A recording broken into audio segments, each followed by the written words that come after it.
Guys, if you take the time to do a hard herbicidal application to kill off Poa Annua, like a lot of Poa Annua in your lawn, like you see behind me, I did that. I have a video about it, which I'll link to down in the description below if you missed it. But if you do that, you're going to be left with kind of this, I don't know, this patchy color in your lawn, because most of these herbicidal applications to kill off Poa Annua are slow, and the color fades out of them. The plant stops growing, so if you're mowing the grass, you're not really cutting it all off because it's just sitting there. So this is what I'm going to be doing after doing a widespread Poa Annua kill. I want to get rid of the dead Poa Annua in this lawn as best as I can. I could like scalp it like crazy low to the ground, but I'm not going to do that. I'm just using a regular push mower set to the lowest setting. I bag all of that stuff up because if you're familiar with Poa Annua, it comes up in the spring and it starts putting on these seed heads late winter and early spring, depending on where you live.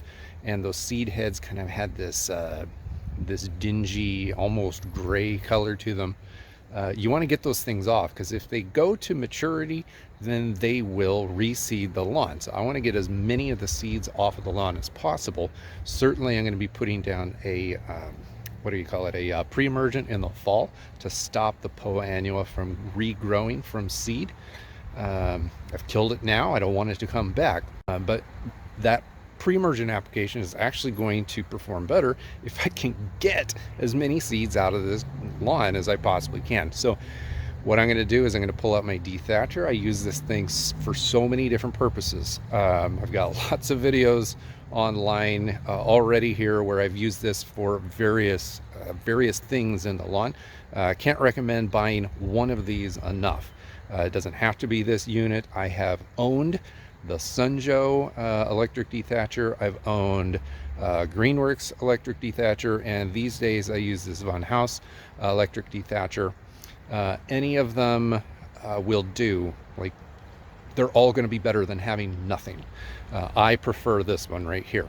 In any event, I'm going to run over this. I'm going to put it on kind of the flexible tine. I like the flexible tine power raking feature of these. I'm going to set it slightly above grade because I don't want to dig into the dirt, but I do want to dig into the leaf canopy. Certainly the dead leaf canopy that's here, the stuff that is obviously not dark green. I want to fluff as much of that up as I can, rip some of it off of the ground as much as I can, and then I'm going to go over the lawn with the mower on the bagger, kind of like a big vacuum. I'm going to get as much of this stuff out as I possibly can. Might end up seeing a little bit more dirt than I'd like, but that's what fertilizer is for if you've got a spreadable grass type. So I fertilized yesterday, so hopefully that spreadable grass type will spread into those spaces. Anyway, that's the whole point of this video. After you do a lawn kill of Poa Annua, you're gonna see this in your lawn for a long time unless you get rid of as much of it as you possibly can. And for me, that was mowing the lawn with the bag as low as possible to get the tips off, and then running this thing over it to get as much up as I possibly can off of the ground, and then bagging up the debris again. I'm going to go ahead and do that really quick. I'll give you some, I don't know, some footage of me doing it, and then at the end of this video I'm going to show you what it looks like after I do that.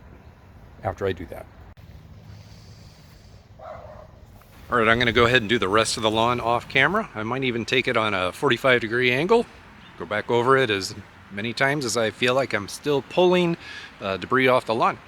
I want this lawn as clean as possible from all of the dead Poa and any other dead weeds and grasses that are in there. All right, here we are a little bit later in the day. I've done the whole lawn, run that power rake machine over it in a couple different directions, vacuumed everything up with my lawnmower. Let me show you up close what it looks like.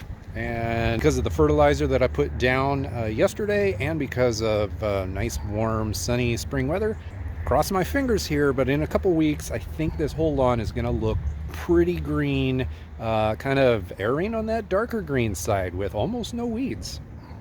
It's not going to be perfect, but we're really getting close fast. This is where all that Poa is, or was, You can see after stripping it all out, killing a lot of it off, we can start seeing that little arc around that we saw in the fall where there was nothing growing here. It had all died off. So all of this is going to continue going away.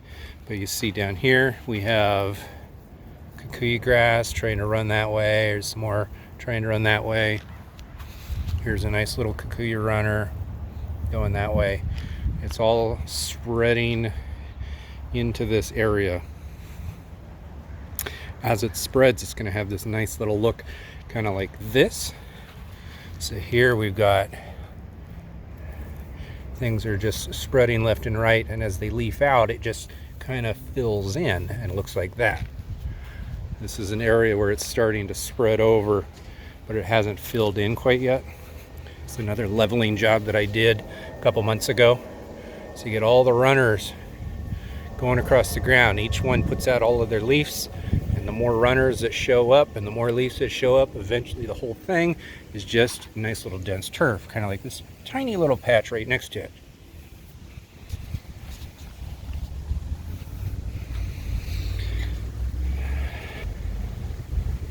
We can definitely see more of that kind of brownish tinge of the dead poa. Now, if you had killed off a whole bunch of poa in a bunch type grass lawn, so say for instance a perennial rye or a fescue lawn, where you had a spreadable grass type that didn't spread quite as fast, then overseeding after all of this happens is pretty important. Now, you can't overseed if you've already put down a pre-emergent. In my case, I haven't put one down because I will be putting some seed down later this summer. But point here is, if your lawn is thin, then overseeding along with fertilizer is the best way to thicken it up quickly.